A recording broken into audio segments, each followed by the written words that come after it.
today's topic, I guess, is near and dear to my heart. It's a book I'm writing. And so you'll hear next week from people who already have written books.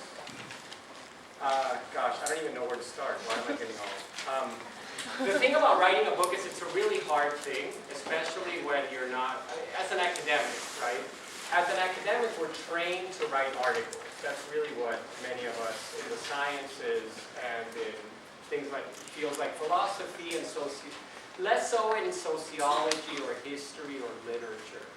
But in the sciences or things that look like sciences, like linguistics or philosophy, we're trained to write articles. And I can write an article like that. I mean, I have over 40 articles published. Some of them get more attention than others, etc. I have no problem. I cranked out 12 articles the last 2 years. I don't have any problem writing that. But writing a book is a whole other ballgame. And I would like feedback, which is why this is going to be mana for me. Because I now have some thoughts of smart people who are young, who many of you have no idea what philosophy of science even is. So it'll be interesting to see how you're reacting and what you're taking up, if anything, or whether you just think it's all like silly and hopeless, you don't understand anything. Even that is information for me, right? So it's also, I thank you for filling this out, even though I also want it just to be short and just under reading. Or, and I think we might have to start doing quizzes a little bit every once in a while. I don't know how it's going to go with the guest lecture, but maybe we can think creatively about that. But I hope you saw that this was not meant to trick you, it was not meant to be hard, it was really just more like an informational thing for me to see that you've done the reading and for me to see what you had or had not gotten from it.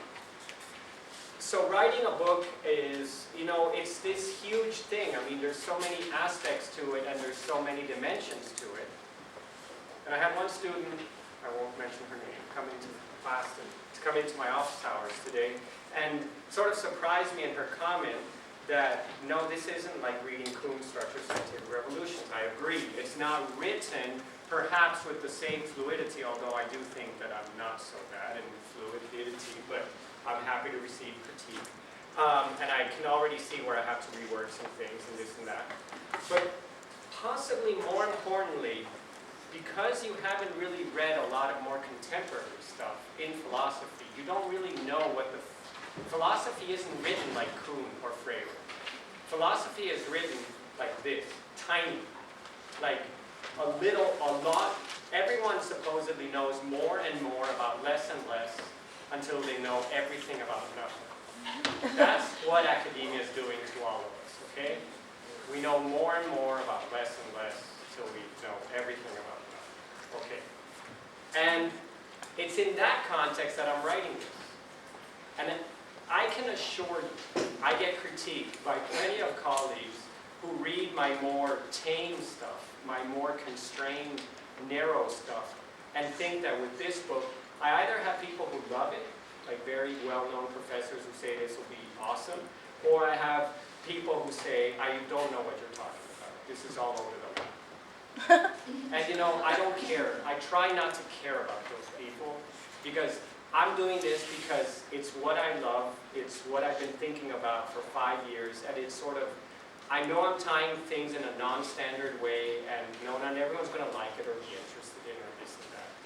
But I see certain patterns in how philosophers think about science, in how scientists think about science, and in how culture thinks about science.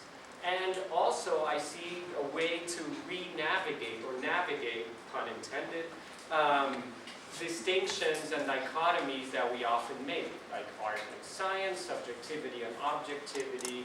I mean, the list is really long. Representation and intervention, value-ladenness versus value neutrality, all these distinctions that mind matter, that are so important that, you know, the map analogy actually gives us a way to rethink some of these things. So it's in that spirit, but I can take critique for sure, but it's in that spirit that I produce this. And, yeah, so my mom died 3 years ago, cancer, and so that book is dedicated to her, so I just put that there. So I guess, do we have the lights right? Can you see it? Yeah. Thank you. All right. So there's a lot to say, and I'll try to go somewhat slowly, and I'll try to make it a little bit exciting, and bring in a lot of stories. If there's one thing you can't say, so one thing I think is indubitable. Maps have played an incredibly important part in our cultural life, and they're an incredibly important, shall we say, trace or mark of how each culture thinks about itself, about its place in the universe, about its place with respect to other cultures. Just grab some book that does a comparative cartography of different cultures. I'll put some of these up.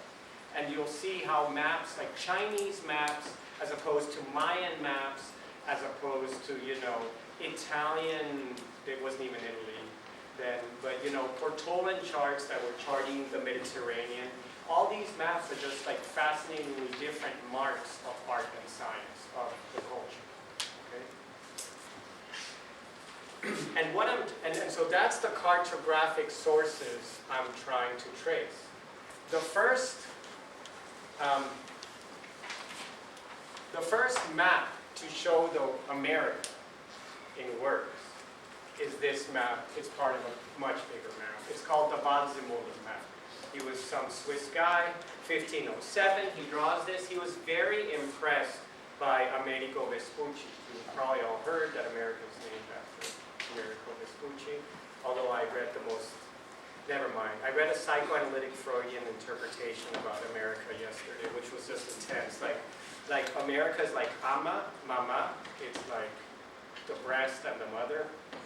And that's why the name stuck in a way that anything that had to do with Columbus didn't stick.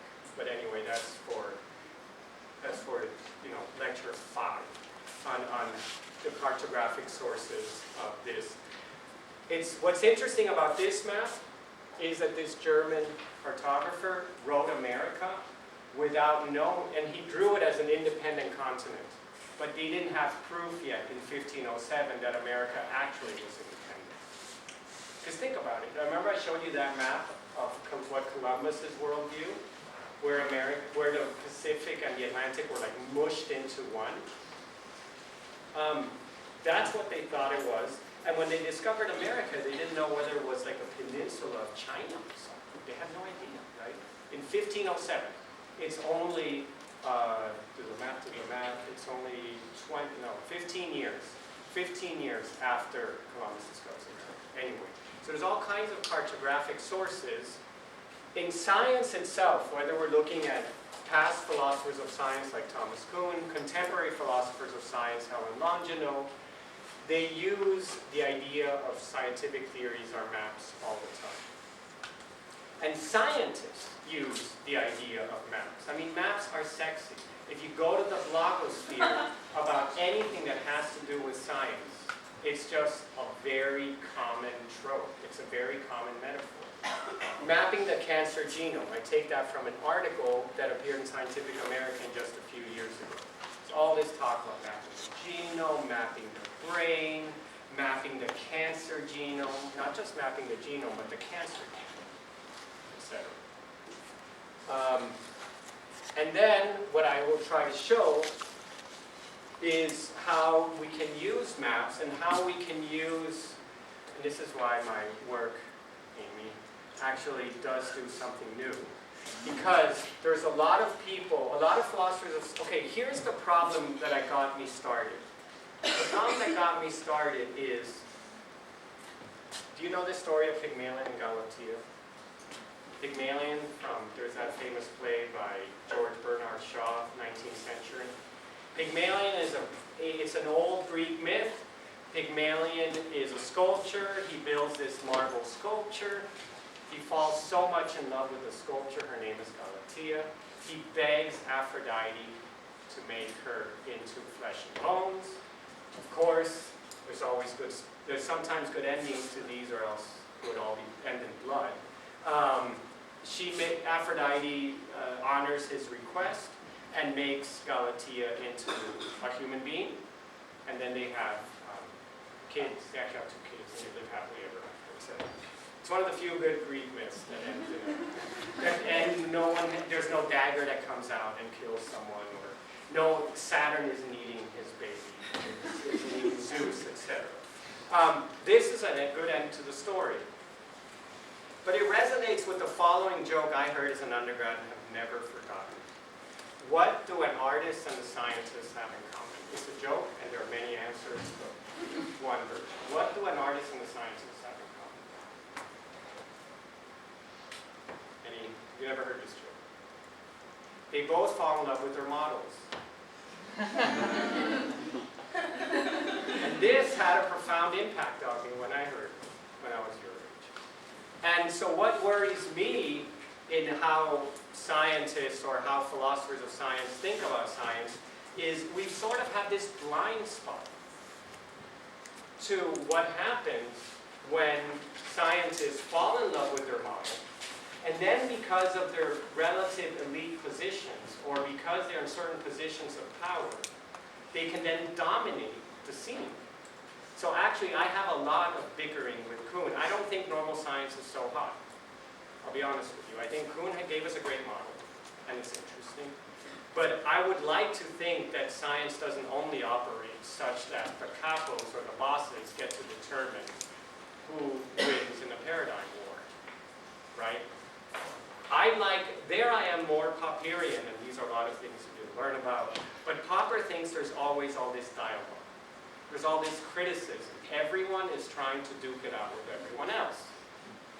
Frameworks are always critiquing. Models are always being critiqued, one from the other. And this problem of falling in love with your model doesn't take over. It doesn't take over the structure of science. You probably haven't been around long enough or know enough different scientists. I know neuroscientists. I mean, I hear this all the time from physics to neuroscience to sociology. Many scientists who are very smart, very accomplished, but who say, there's a few people that set the agenda. And that's what worries me. So I think, in science, we also have to worry about power, and we have to worry about what I like to call the reification of models, making models into things and falling in love with them. And that's sort of those are the 2 overarching ideas in my book. How do we use this map analogy to overcome entrenched distinctions, and also use the map analogy to avoid reifying models. So for example, if we could all just be hit over the head and reminded that maps aren't necessarily the world, or that there's no single map that will capture all of the world. Just like there's no single theory that will capture all of the world. Yes, Matthieu.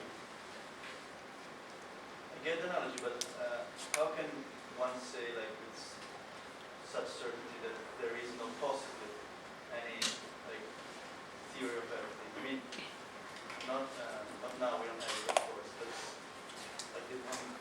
discourse about the possibility. Sure.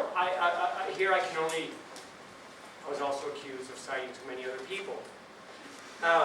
But here I refer you to a very nice article by Nancy Cartwright where she says, look, it's either is a metaphysical bet. Whether you bet there's one unified view that's going to tell us everything, or whether you bet that there's just a plurality of views, and maybe, with time we might reach some kind of concise, overarching framework. Either is a metaphysical bet, and I guess I mostly side with her and other pluralists that until I see evidence to the contrary, I think science has worked best and continues to work best when you have open avenues of critique, open avenues of discussion and dialogue, where no single model, purely because of its political impact and so forth, sets the agenda. Yeah. But I am not, in principle, ruling out that 1,000 years from now, whatever. In some successor metaphysics, or sorry, successor physics, we may have an overarching view, sure. But then I think everything would just be so different, and then maybe we just need a different model of even what science is. Does that answer? And I admit I'm biased, I admit that. And I engage in debate too with people who are more monist or unificationists, sure. And I'm happy to do so. Yeah. Amy. Don't you kind of mention that at one part of the article, how like in a way like being pluralistic about it actually kind of does unify it because it creates like kind of like a patchwork instead of Yes. trying to. So I really like this patchwork or this scaffold idea. That there's probably a lot more fish scales as another sociologist. If we had infinite time, we never do. If we had even a little more time, there's another wonderful paper I give you where he talks about the fish scale model of knowledge. That there's these overlapping. So what he says is, look, if you're in a department and you see that your reading list, all the journals you get are exactly the same like your colleague, stop subscribing to one of those journals and get a new one that one of your colleagues doesn't subscribe to. So you want to have partial overlap, but not total overlap with other experts in your field. And all of this comes down to accepting that knowledge is it's a social process. And we're all just part of a bigger thing. I know when you're 20,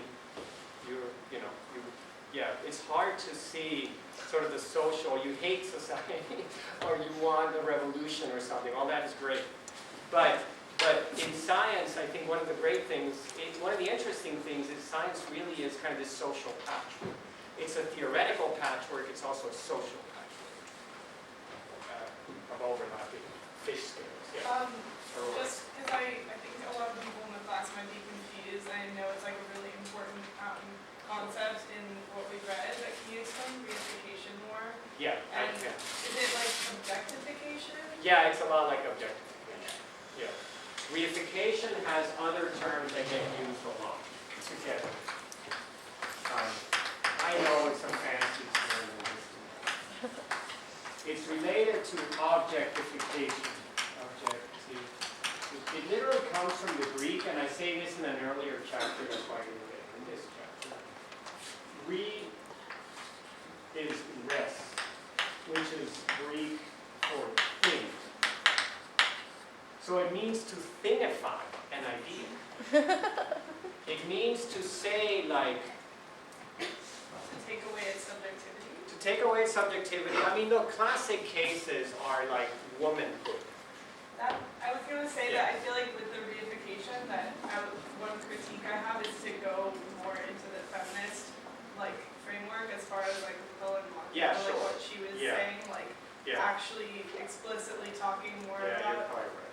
the feminist framework for that. So there's only so many words I can go. The other thing, truly, I weigh every single word I can put in.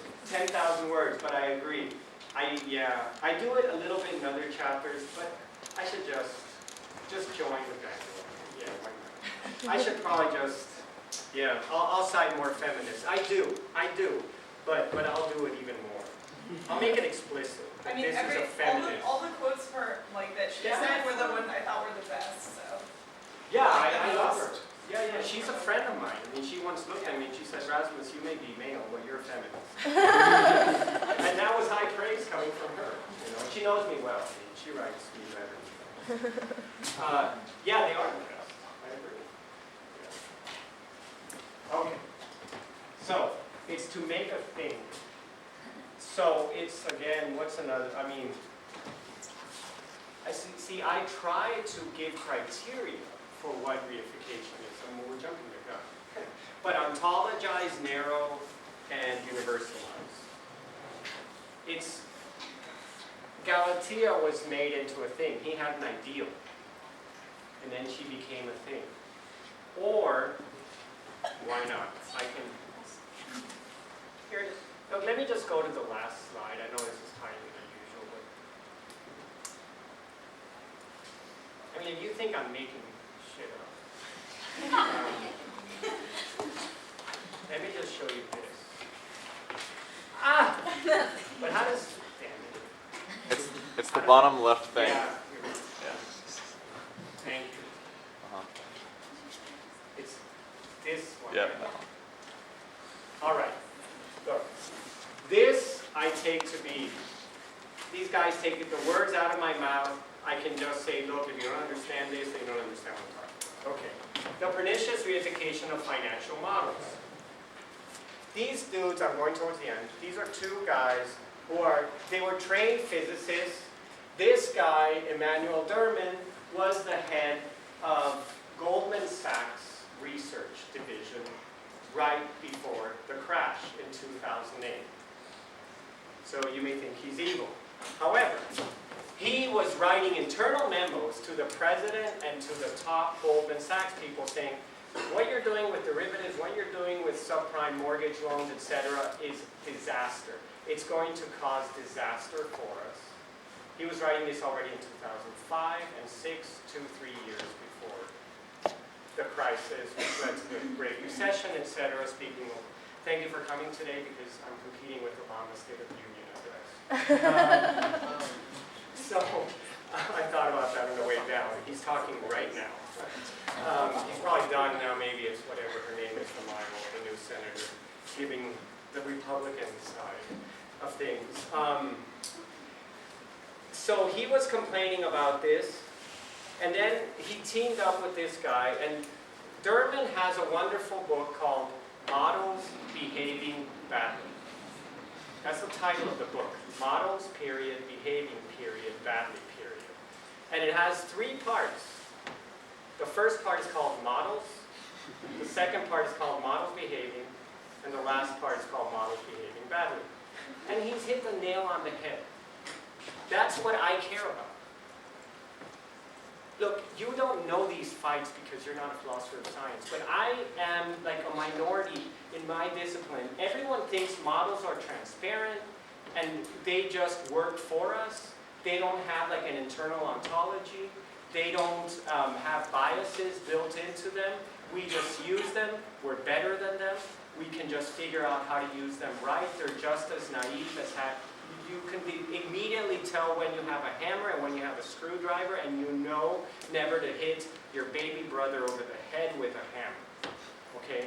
All of that. That's the standard view in my field. However, I think that's total bullshit.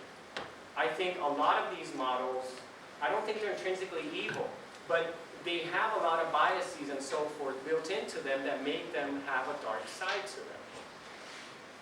I'm sorry if this is all very opaque, but it's just that, I've studied a lot of math and like the way mathematical models get used in biology, economics, a little bit in physics. And to see how these models get used and abused freaks me out. And then when I have all my somewhat slightly more famous colleagues who are just because, sorry, I love America. But America is also the land of optimism, and if you aren't just all positive, then you're, a dark European. So because I come with a little bit of reality check, wait, hang on guys, then people, no, that's all the negative stuff. Models are positive, models are pluses. So let me just read what I'm talking about. This is what I'm talking about. Derman and Wilma, right. This is the modeler's Hippocratic Oath. And I think this is amazing. I think it's right on. 1, I will remember that I didn't make the world and it doesn't satisfy my equations. Why do you think they say that? Because many scientists, many economists, they don't think their models are mirroring the world. They think their models are the world. That's objectification. That's reification of the model. Okay, second. Though I will use models boldly to estimate value, I will not be overly impressed by mathematics.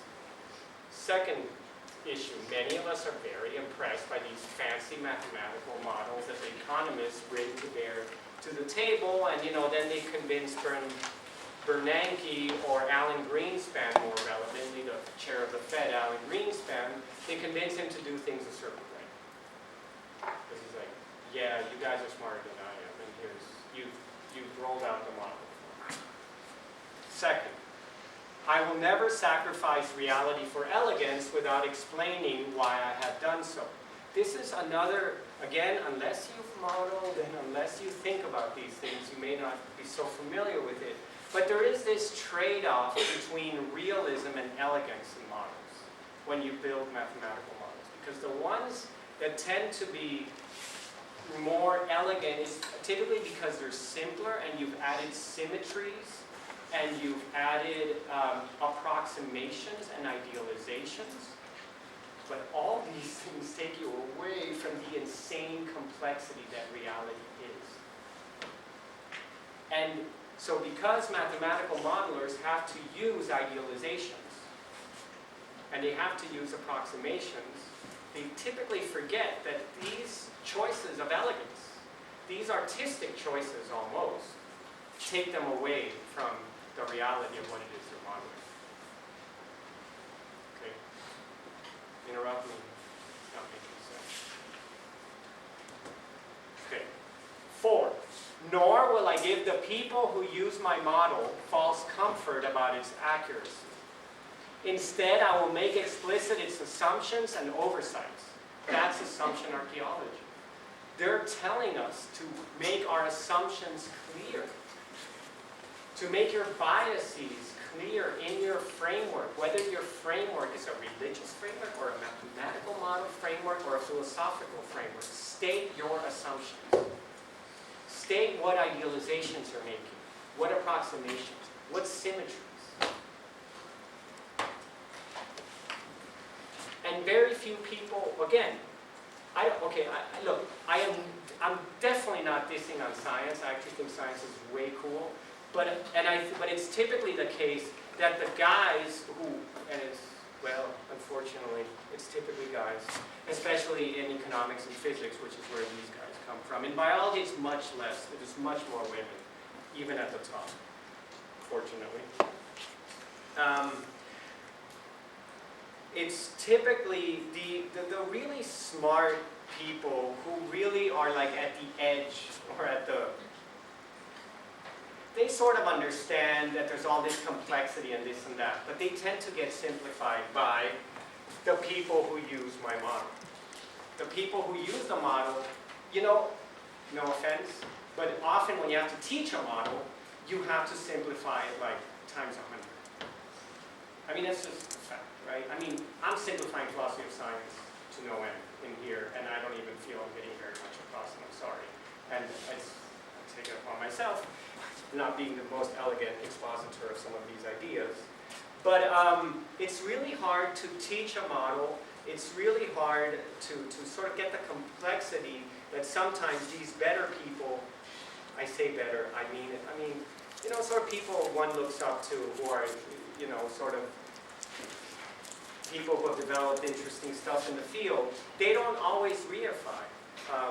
Often they understand the complexity, but even for publication, sometimes even for just the squareness of publishing, you have to present things in an oversimplified way. And you have to present it as if it's accurate and precise and realistic. Why? So that it gets published. So that it looks like you're the man.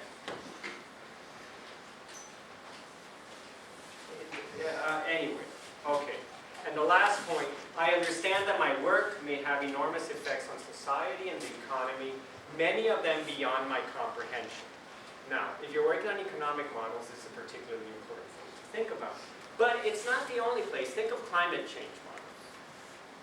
Or think of, models of the universe, superstring models or cosmological models. I mean, those maybe have slightly less social relevance, but certainly climate change models have relevance, and the other ones have an incredible intellectual, inspirational relevance. Models of the whole entire freaking universe. So my point here is that Derman and Willman are aware, and they're really trying to spell it out. Like, what is it, you modelers, people who use math? Look, math is a great tool, but it's a great medicine, but it can also become a poison. Another famous aphorism is, the difference between medicine and poison lies in the dose. The same thing can be a poison if you give it too much, or too little, or the wrong place. Wrong place in the body. So with meth, it's simultaneously a medicine and a poison, all depending on how you use it and set it up. There was a question in the back. Yes? Say your name again? Michelle. Michelle. So, I'm trying to get this. Does oversimplification lead to reduced criticism because it seems like it's so simple, there's no reason to criticize it? Yeah, that's a part of it. There's no reason to criticize it. Not only that, but you don't even know what you would criticize. I mean, well, haven't they just explained everything this way? Doesn't it actually work in explaining certain phenomena in the world? All of that. And the person in power knows this, which is why they're overly simplifying it? Good question. No. So, by person in power, do you mean the modeler, or do you mean like Ben Bernanke? Do you mean someone who uses the model who is in power? Good question. I think the modeler. Yeah, the modeler. So, you have to engage a little bit in double think here, as our good friend George Orwell was fond of saying. I honestly think we all, everyone, myself included, be the first to cast a stone. I don't know what happened here. John, I'm not good with can you get the technology. trigger? I rebooted it. No. It's the on. The one, yeah, it's on. No, I didn't do anything. It just, Sometimes it just turns off for some reason. it doesn't matter. I'm keeping it there. So to answer your question, Michelle, I think all of us run the risk of over-universalizing everything. And that's the world Nable's point. Like we're all have narcissistic tendencies, every one of us. And some of us more than others, granted. Just think about like how many thoughts going through your head an hour about what you have to do. You really want to know what someone said about your Facebook post. What will your boyfriend think? Or, you know, what's your next date going to be like? I mean, all that stuff, right? But just translate that. Mutatis mutandis, as the Latin goes, which means changing everything that needs to be appropriately changed. To the case of science, it's the same way. We all have egos. All scientists have egos, and we all want our model to be the right one, to be the one that sort of will explain and have impact and will be famous and will get calls from TED Talks to come here. TED Talks, right? Etc. All that. So we all have those tendencies, but what I've also noticed is truly the ones like on top, if one likes, the ones, you know, like this guy, Dermot. I read his stuff and I am blown away. I read Richard Lewontin's stuff, a Harvard professor, biology, population geneticist. He's a hero. I mean, then I read Richard Dawkins and I think he's mad. But there is something about people who really have built a lot of models, who really are in the trenches, who know the limitations. But it's just that then we try to communicate it to the public, to the students, or to people who just like use it in a computer software package. Like how many of you know like what your R code actually does or means? Like how many of you actually even know what R code is? R code is the standard statistical package to run statistical analyses, which are used in biology, in sociology, in physics, and this and that. So much of what science just becomes this like bubbled up thing. I really am trying to give you my whole worldview in one lecture. This is not good. Like a black box? Yeah, it's a black box. This is exactly what it is. Yeah, these statistical packages and these models become a black box. Yes, that's right. Bruno Latour writes about this. He's another guy you can check out.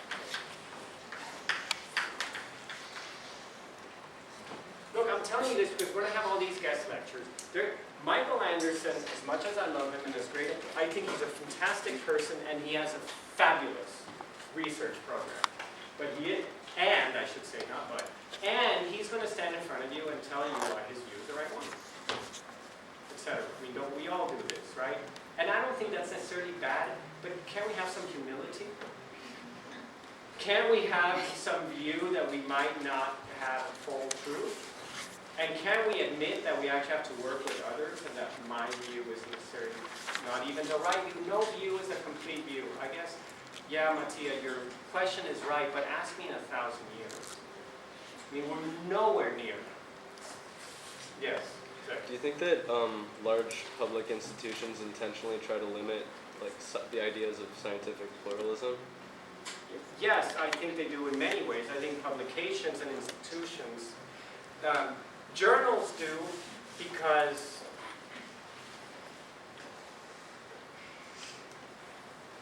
there's this thing called the Matthew effect, the rich get richer. You may know, I heard on the way down on NPR, Oxfam, you all know what Oxfam is, it's like this, what's the word? Charity. It's this charity. They've crunched through the numbers that Forbes gives them. It's now the case, as of 2015, that one percenters own 48% of the planet's wealth. And as of next year, 1% is going to own more than half of the planet's population. Not only that, but 80 individuals on this planet right now, we can count them, we know who they are. 80, they fit in here right now. Fewer than us in this classroom, own more in independent wealth than 3.9 billion tourists. Do that math. They own 80 individuals, we can sit in this room. Oh, it's just so shocking, man. It just makes me laugh and cry at the same time. It's just unbelievable. 80 own more than half the world's wealth. That kind of effect, the rich get richer, that's the same effect that happens in academia. People who already get a lot of attention keep on getting more attention and this and that. And is it because they have intrinsically better ideas? Dude, I've been around the block. I know a good idea when I see it. I'm not perfect. There's a lot of shit I don't know. But I've been around and I've seen a lot of awesome ideas that don't get any press or minimal press, even though the person has published like 40 papers, even in very reputable journals. I'm thinking of a guy I know at the Niels Bohr Institute in Copenhagen. Natalia's going to talk a little bit about him, I hope. He gets very little traction because he's just going against, like, not just the current, but a whole ocean. But hopefully Natalia will cover it. So the short answer is yes, sorry. I'm getting too excited. Yes, ma'am. I saw an article at my junior college that was posted on the wall in the chemistry building about this chemist who had an idea that was completely against the accepted laws of chemistry. Yeah. He was completely ostracized, like lost all of his work and was rejected from the chemistry community. And then like 20, 30 years later, they found out he was on something. And Yeah, that happens. Yeah, well, all that stuff happens a lot. Sure. Yeah. It happens a lot, particularly, I guess in physics, maybe I'm wrong too, to some extent. Physics, it's a little bit more like, I mean, Einstein was just onto something. I mean, it's kind of hard to say Einstein was like an imperialist bastard. But there probably are, and I would never want to say that, but for sure there are other ideas that get ostracized. Yeah. It happens. It happens all the time. But see, I'm trying to give you the motivation that's behind. I mean, I know it's too much to say. And by the way, I do want to mention the Hegel master-slave dialectic. Someone said, I think it was Allison said during office hours today, that's also too much to do like in one. That's like, Hegel's master-slave dialectic is going to take you months to process. Okay, it's going to take you a while. Some of you may forget about it, you may not care anymore. But I really think that once it clicks on you, and once you really understand it, it'll be hard to see the world without this lens of oppressed and oppressed. I'm not saying, and you know, I think the map analogy had, for me, but that's just me, has a similar valence, but I also see it in the philosophers of science. Like I see it splattered everywhere. It's this analogy that gets used everywhere. Other analogies are like, knowledge is a book. But philosophers of science don't get all excitable about that analogy. They write about it every once in a while, but it doesn't float too well. Another analogy is that knowledge is like a library. That one gets a little more press, but not terribly much more. I actually like that one quite a lot. You know, like Wikipedia and encyclopedia, a library. Or any of you interested, there's a wonderful Jorge Luis Borges, who's an Argentinian writer. He has a wonderful short story I'll send to you. It's called The Library of Babel, where every book that could possibly be written is in it. It's a beautiful little 5-page book, and he describes the whole universe as a universe with every book possibly written in it. That stuff's awesome. That's great. But again, it's not an analogy that gets used that much. Yeah, John. What sort of, like, what do you mean, like, every book possible? Because when I think of that, I think of all possible permutations of characters in English. That's what he means. Okay. He means every book has 400, he says it in the paragraph 2. 4 or 3, I forget.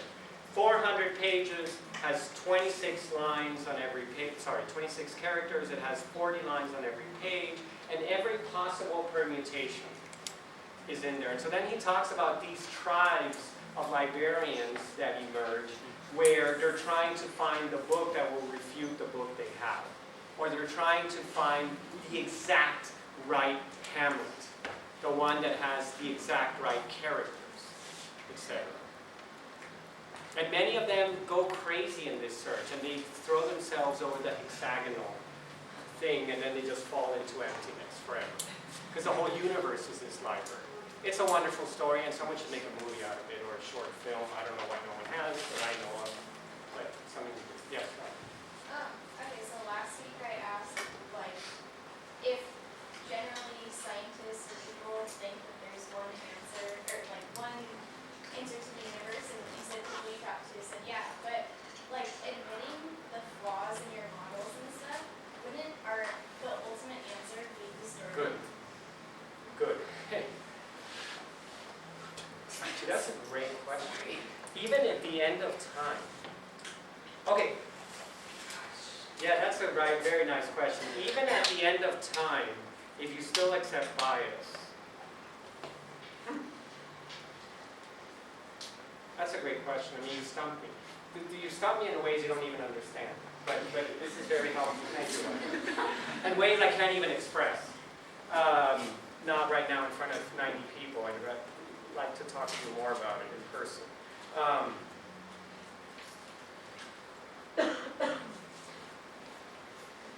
This is too hard. The thing is, so there's a question of where are we going. There's always the Mattia who wants to know, okay, all this, how we get there, all that, let's abstract away from that. What about the end? The end of knowledge, when we had everything there is to know, is that fundamentally like pluralist or monist?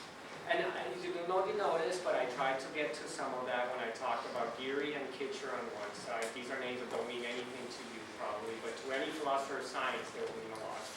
Geary and Kitcher both think that knowledge will be consistent at the end of time. At least consistent, if not unified. And those are two different things. But Longino, I think brilliantly, and I agree with her, says we have no reason to believe that it'll even be consistent, let alone unified. Who knows whether at the end we might still have something that looks like quantum theory and relativity theory that we don't even know how to put together. But we could still just put the theory on with your glasses and then and then you'll understand that phenomena for that scale. We may not have a scale, what physicists love to call a scale-independent theory. We may not have a theory that will explain everything at every scale, from subatomic particles, all the way up through life, and through the brain, all the way up to galactic clusters. We may not. And then, so that's an open question. So I tried to get at that, but what Ryan is asking, which I hadn't thought about before, which is a very nice question, is, okay, let's accept, even Mattia there's another argument, not just only about what happens at the end, but Mattia, do you accept that models have biases and assumptions built into them? Do you accept that? Yes.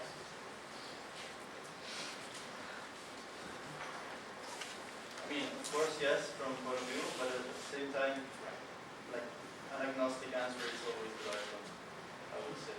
I mean, I would say that also at the end of time, it would still be a matter of persuasion, a sociological matter. Even at the end of time? Yeah, I mean, we measure the truthfulness of scientific laws by their capacity of control, explain, predict, manipulate phenomena. But this capacity is not measured directly on reality, but is measured through society. So it's a matter of persuasion, it's a matter of certainty. Certainty is not the same as persuasion. Certainty from meant as a opposite to knowledge, so like in a psychological way. So presuming the subject which says, like proposition, attitude, like I feel, I think, I feel that this is the right law, and everything that I can, I don't know, check on the world tells me that it is like that, but how can I know if that's exactly right? The only way to prove it is investigating or reality, but even if everything works, do I know that, I don't know, principle of uniformity of nature and those stuff, maybe at university are just phases, and we never know. Exactly, yeah. I mean, that's part of what we never know. The principle of uniformity of nature, Hume's so-called principle of uniformity of nature, may turn out to be false. In fact, it probably is false. Many physicists today think that laws have changed over the universe's life. Yeah. So the theory of everything would just be the theory of everything we know, which would completely change. The theory of everything could, well, okay, we're getting too far off track. And well, Jesus. Yeah, take a break. Then we return to somewhat more linear style of talking. For maps and biology. Biologists literally call these maps. This is an ecological map, but then there's mapping the cancer genome. There's mapping what are called gene regulatory networks. And just last week, we now know that chromosomes have, been finding out that chromosomes have a very intricate three-dimensional structure. And that this is, we've known that for a while, but the details are coming out in this rate. And there was just an article in Cell, which is a very high-level journal in biology, it's just called Cell, that has this new paper in there. I'm happy to share it for anyone interested. Psychological maps. We map how much neuronal attention do our different body parts get. That's what this figure represents. We have a lot of neurons in our head. It's a little homunculus. We have a lot of neurons in our head that are mapped onto our hands and that are mapped onto our chin and lips, ears, etc. You would think that genitals would be relatively more, but apparently they're not as big as you might think. Although I have to say this picture is from the 50s, and I wonder whether there was a certain amount of sexual perescence, or whatever the right term is, and whether the picture might be different today, but I actually don't think so. I think the genitals is actually relatively not as much as you might think. But hands obviously are, there's a lot of neuronal attention mapped to them. And here I just have a concept map. You might have heard of concept maps. And there's actually a variety of ways to do 3D brain mapping, as I believe some of the guest lecturers will talk about. There's PET scans or fMRIs. There's cryogenic or histo means cell, it's just slices. Good old biomedical lab, right? Where you just have the brain tissue of a mouse and you're just slicing it with, what are they called? Those little chronometer things. you freeze the brain. I haven't done this, but I've seen it done. But What are you saying, cryogenically? yeah, but you freeze them cryogenically. But then there's a little slicer that's like so fine you can adjust it to incredibly fine level, thin slices down to like 1 cell shape. Anyway, that's what histo means. Cryo is similar, and then you have the PET scans, fMRI scans. And other people will talk about this, but psychologists call this mapping as well. Physics maps. This is the large-scale structure of the universe with things like the Great Attractor. Things like, this is the plane of our galaxy, the Milky Way center. But then you have all these clusters. What's totally fascinating, as you saw in that video clip I showed the first day, I think it was, we showed the first day, is that there's all this emptiness and then all this structure. And the universe is kind of somewhat alternating between emptiness and structure, depending on scale. But you have like what's called the Great Wall. Where is the Great Wall? I can't find it right now. But you have these massive, like hundreds of thousands and millions of galaxies that are actually relatively close to one another. And then you have millions of light years of just emptiness. And physicists have spent a lot of effort mapping out these large-scale structures. If you Wikipedia large-scale structure, it will come up right away. And this is the Planck satellite, which is the Europeans. Europeans are totally kicking ass when it comes to astronomy now. NASA's dead. And sorry, but they put out the Planck satellite, which it sweeps the entire, everything around it. It's swept for years. And what it does is it looks at tiny temperature fluctuations in the background radiation. Red is slightly hotter than what's near it, and blue is slightly colder. And what these specs show are slight irregularities. It's just a few degrees Celsius or Kelvin. But they are the signature of the Big Bang. Because what happened, well, what we think happened was that in the initial explosion, this tiny, insanely dense, where like the laws of quantum mechanics, there weren't really laws, the laws of physics weren't quite fully determined yet. And there were these fields where quantum mechanics and relativity both could interact and deal with gravity and subatomic forces, the three other forces, weak, strong, and electromagnetic force, plus gravity, were all together in this tiny, almost infinitely dense, not even hot because temperature didn't have meaning yet, etc., ball, which then didn't make a sound. So Big Bang it's the big inflation, it's the big expansion. Big Bang is a total misnomer. There wasn't even space in which to have sound yet, so it just went.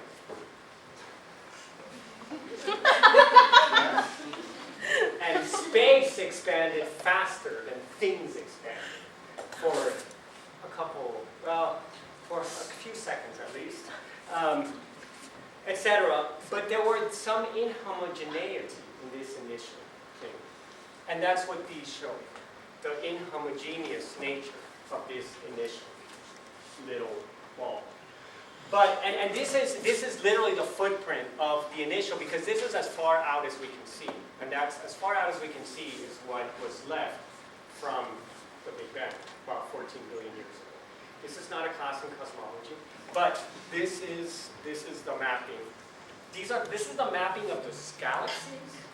This is the mapping of the so-called cosmic microwave background radiation, which shows you the fingerprint of the big expansion.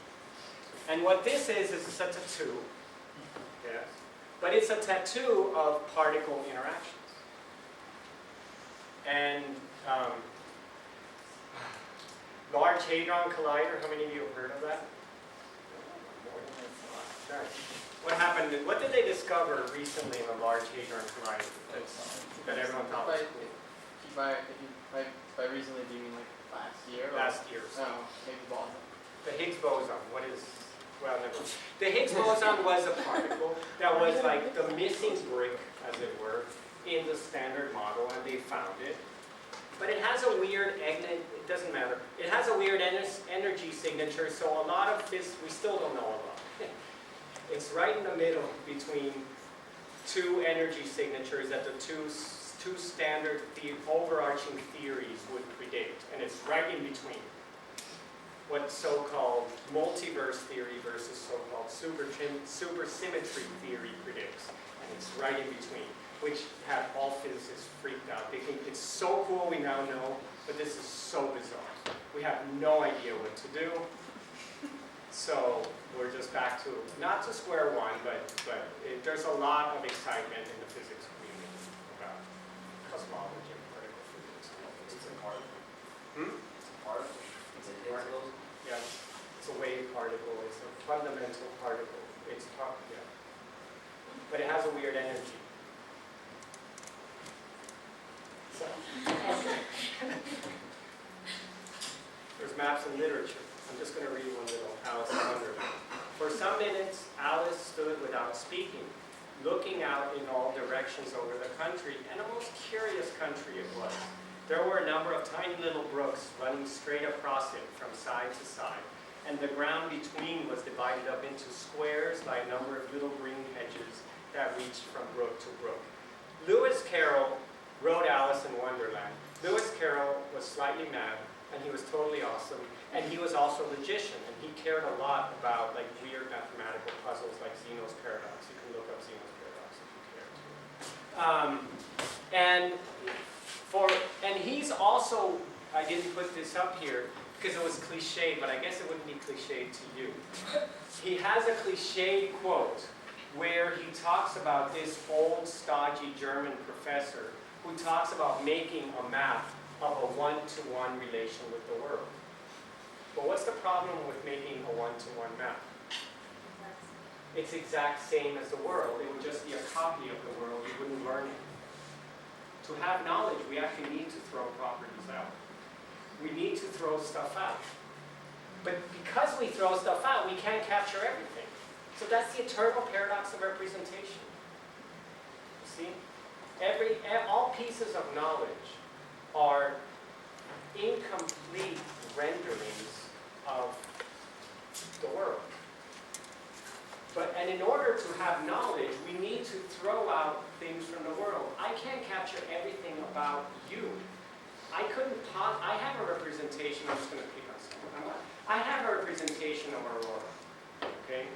I've had her in 3 classes now. I know she's very smart. I know she asks a lot of good questions. She's very energetic. She probably wants to go to Mexico City. I hope you do it. Go to the mountains. Yeah. And etc. But even my representation is limited. I would venture to say even Aurora's internal representation is limited. There's a lot of stuff she's forgotten about her own life. There's a lot of stuff, I mean, certainly her parents' representation is limited. You would insist on that, I'm sure. Yes. But even, would you admit that even your representation is limited? Oh, yeah. Yes. How many of you would take issue with that you could be your own best map of yourself? You think you could be your best map? No, I take issue with that. Okay. Anyone here believe you can be your own map of yourself? I think you're crazy if you think that. Yeah, thank you, Michelle. Thank you.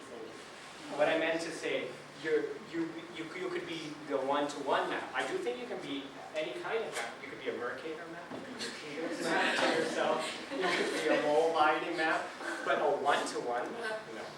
Because knowledge requires throwing stuff out, or else you would have to represent it totally. So the joke that Lewis Carroll has in here is a German professor saying, well, we had this map, but when we unrolled it, the peasants got upset because they couldn't grow their crops anymore. So we had to roll it up. This is a trope. This one-to-one map is a trope that happens in literature. Cultural maps, I'm going to skip.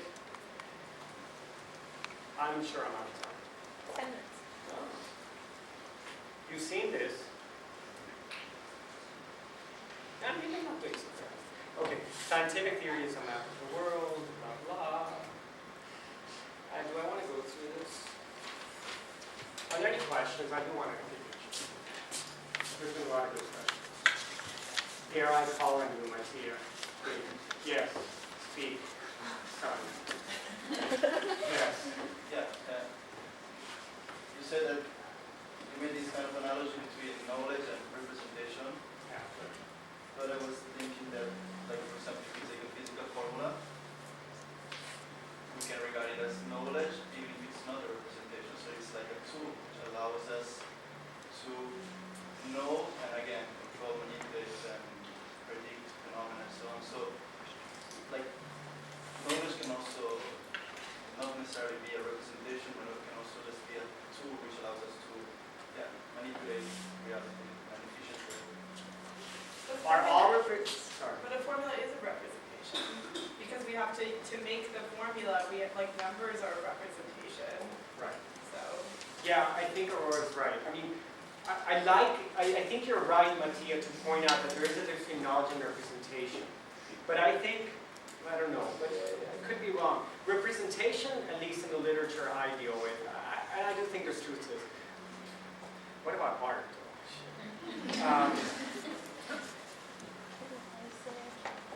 Representation is a kind of abstract rendering of something else. So it's a representing. So whether you're writing a mathematical formula like F equals ma, or you're writing some formula that talks about 3 billiard balls bouncing around on a pool table, or whether the Mona Lisa is representing the lady that was sitting in front of Leonardo that day, she was being painted. That's a representation, but I agree, that's not knowledge yet. Knowledge is, I wonder if I want to flip what you're saying, Mattia. But I do think you're right to point out that representation can be cold. It can be almost useless. It could just be a kind of abstract relation between the rendering and the object. But it only becomes knowledge when you use it in a context, when you have needs and desires, and that representation gets used for something. Actually, this is why I teach this. Pen, can I have a pen? Thanks. I mean, I teach it for many reasons, but this is one reason. Yeah, I think I need to write down just 2 things. Sorry, I want to forget.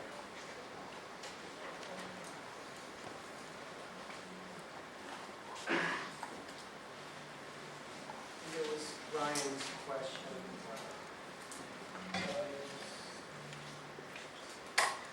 Charles Peirce has this very nice idea when he talks about the end of inquiry. But we're not doing that. Okay.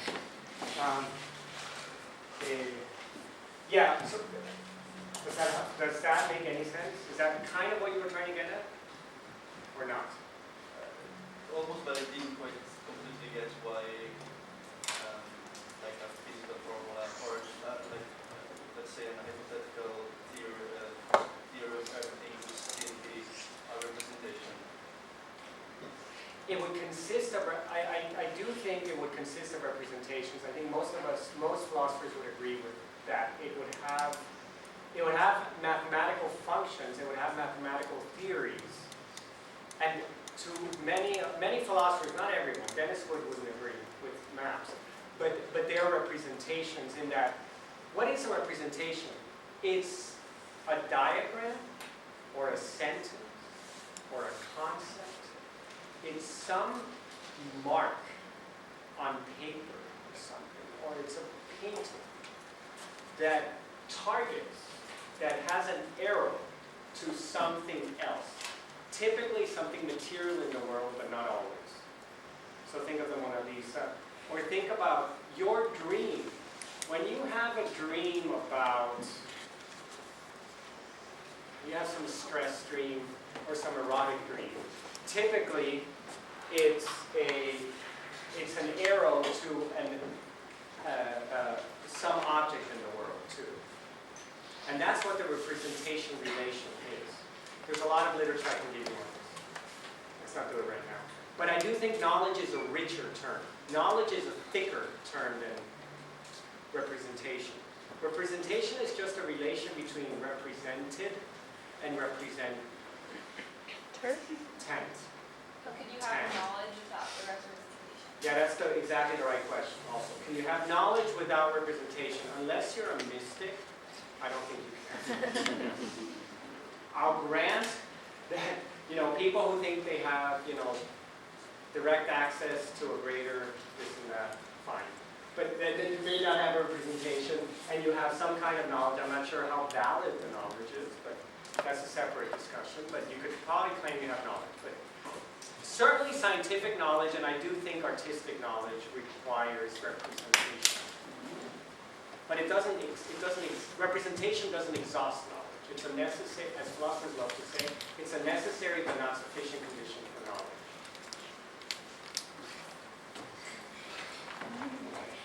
I'm going to skip that over. Let's skip that over. I know we have to skip that over. It's over, right? 4 minutes. It's too hard. I'm trying to do too much. More questions. I'll give you this.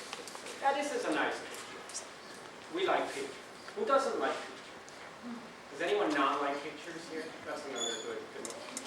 Okay. So this is taken out of a cartography textbook. I have lots of them at home. Where it's a map of, does anyone know what? Sardinia. Very good. Well, of course you know. You're in touch. I love it. Yeah. Yes. Right. And it's the coastline of Sardinia. And it's actually an interesting cartographic, we'll get back there. It's an interesting cartographic matter.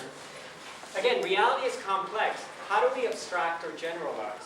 How do we take all these points we have in our data and make it either a zigzag, simplify it somehow?